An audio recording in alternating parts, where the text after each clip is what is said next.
University. I am here to ask you a simple question. I know that we portray Islam and all Muslims as bad, but there's 1.8 billion Muslim followers of Islam.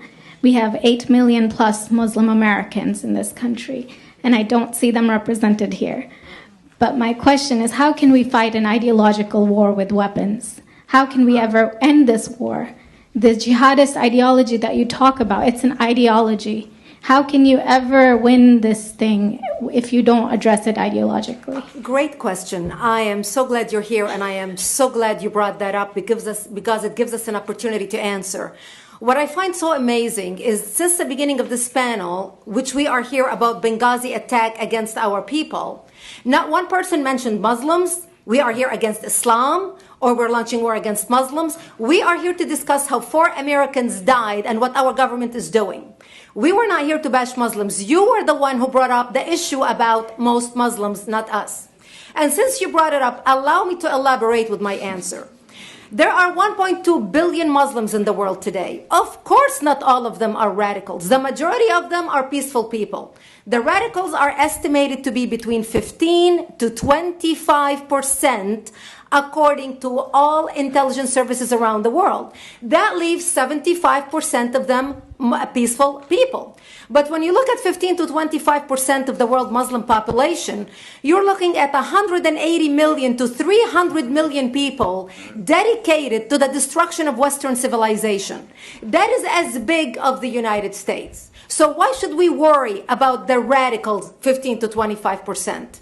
Because it is the radicals that kill. Because it is the radicals that behead and massacre. When you look throughout history, when you look at all the lessons of history, most Germans were peaceful. Yet the Nazis drove the agenda. And as a result, 60 million people died. Almost 14 million in concentration camps. 6 million were Jews. The peaceful majority were irrelevant. When you look at Russia, most Russians were peaceful as well. Yet the Russians were able to kill 20 million people. The peaceful majority were irrelevant. When you look at China, for example, most Chinese were peaceful as well.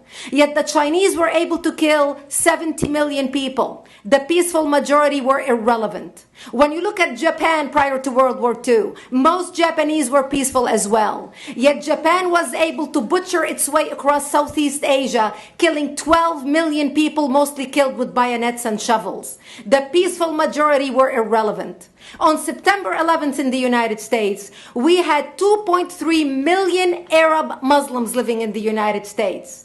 It took 19 hijackers, 19 radicals to bring America down to its knees, destroy the World Trade Center, attack the Pentagon, and kill almost 3,000 Americans that day. The peaceful majority were irrelevant. So for all our powers of reasons and us talking about moderate and peaceful Muslims, I'm glad you're here. But where are the others speaking out? And since you are the only Muslim representative,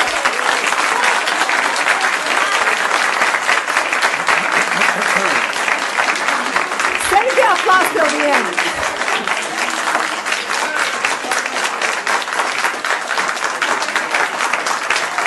Thank you. Thank you. And since you're the only Muslim representative in here, you took the limelight instead of speaking about why our government, and I assume, are you an American?